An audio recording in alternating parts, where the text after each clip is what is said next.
All right, scholars, we are back. Yes, and we are still talking about conduction. And yes, I'm still loving conduction because the process of insulation and conduction is helping me to keep my coffee warm. Now, think about it. I want my coffee to stay warm. Conduction is the process of letting heat move, but my coffee, my imitation Yeti, it keeps the heat. It doesn't allow it out. And there's a word for that too. Have you ever wondered why we put on these kinds of gloves? Have you ever thought about that? Why not metal gloves or wood gloves or some other material? Like, why do we put on plastic, or why do we have cloth gloves? Why do we pick specific material to put on us to protect us whenever we're dealing with hot substances? Well, there's a reason for that. In science, there's a reason for everything. That's why we love it. Science is so important. This word that we're going to be looking at today, it's actually, think of it as the opposite of conduction. Conductors are materials that allow thermal and electrical energy to flow through them easily.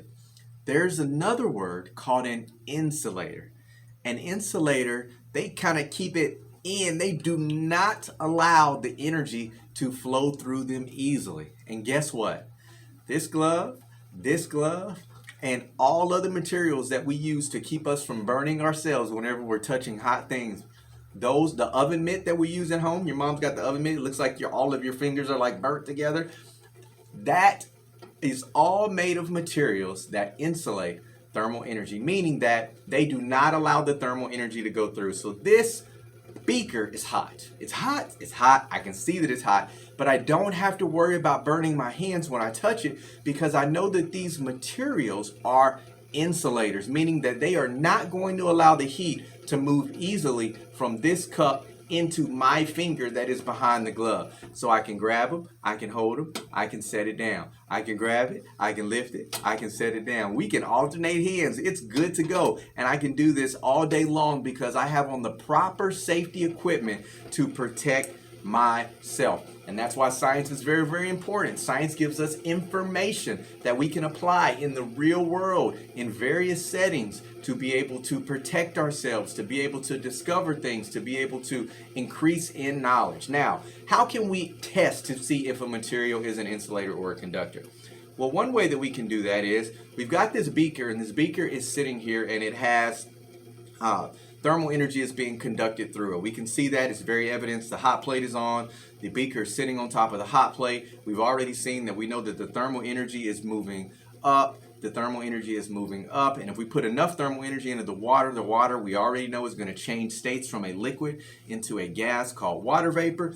But how can we prove that the thermal energy is not moving through a material? Well, let's take something as simple as this pencil. This pencil is made out of wood. Now what we can do is we could actually take this pencil and we can drop it off in the beaker. Now, think about this, and I want you to think. Conductors are materials that allow thermal energy to flow through them easily.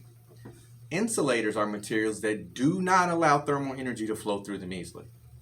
So how would we know if the wood pencil, was an insulator or a conductor? What could we do that would still be safe, that we could test to see if it was an insulator or conductor? What are your thoughts? What do you think? How could we do it? How could we do it? I don't know. You should know. You're scholars. You're geniuses. You tell me.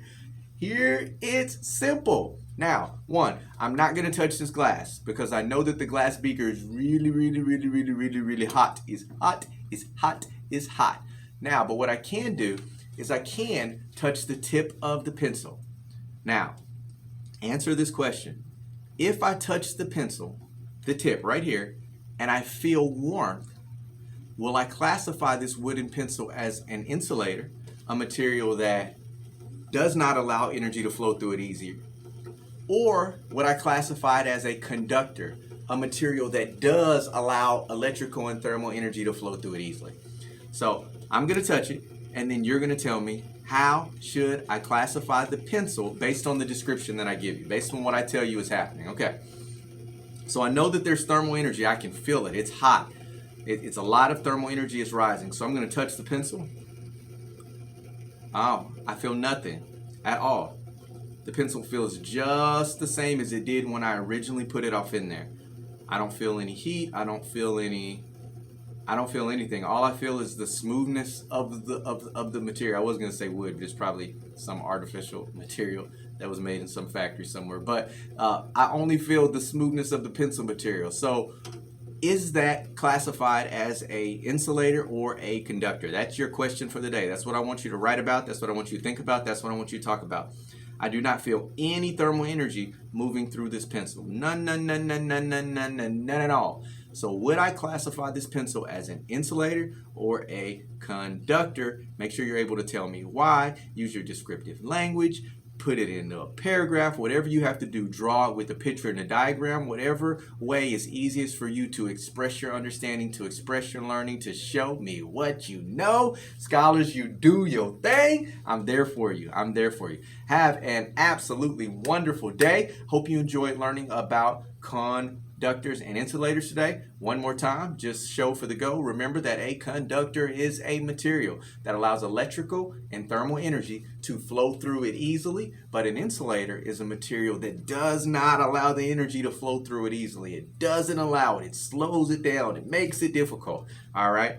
And remember, we use insulators all throughout our lives to help keep us safe. Scholars, have an absolutely wonderful rest of your day, and we will be back on with more amazing science soon.